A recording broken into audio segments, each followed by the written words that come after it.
যে 48 ঘন্টা সময় দিয়েছে তার আগেই শুভোদয়ের বুদ্ধি হওয়া উচিত এবং তারা পদত্যাগ করে দেশবাসীকে প্রমাণ করুক যে আমরা আমাদের জায়গা থেকে আমরা নীতি আদর্শের জায়গাতে রয়েছি।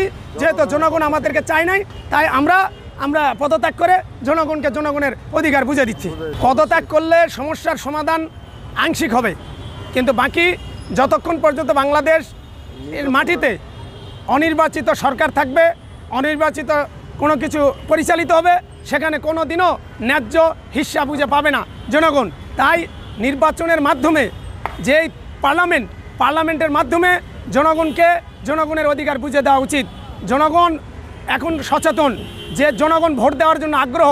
গত 15 বছর ধরে এই জনগণ কিন্তু বাংলাদেশের মাটিতে ভোট দেয় নাই, কারণ যেই ফাসিস্টের কারণে ভোট দেয় নাই, সেই ফাসিস্ট যদি আবারও সেই ফাসিস্টের আচরণ করে জন্ম নেয়, তাহলে তো আমাদের জন্য দুর্ভাগ্য।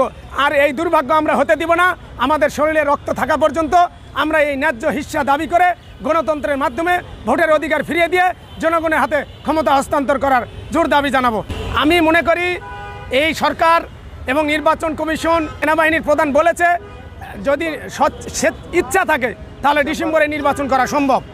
আর তারা যদি ডিসেম্বরে নির্বাচন করবে নাকি জানুয়ারিতে করবে, সেটাও কিন্তু রোডম্যাপ নেই।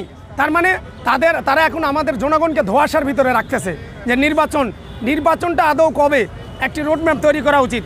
এই মুহূর্তে যত দ্রুত বাংলাদেশের জনগণের কাছে নির্বাচনের রোডম্যাপ দিবে, তত জনগণ স্বতঃস্ফূর্তভাবে মার্কা নিয়ে নির্বাচনের মাঠে চলে যাবে। অটোমেটিকলি দেশের পরিস্থিতি শান্ত হয়ে চলে আসবে।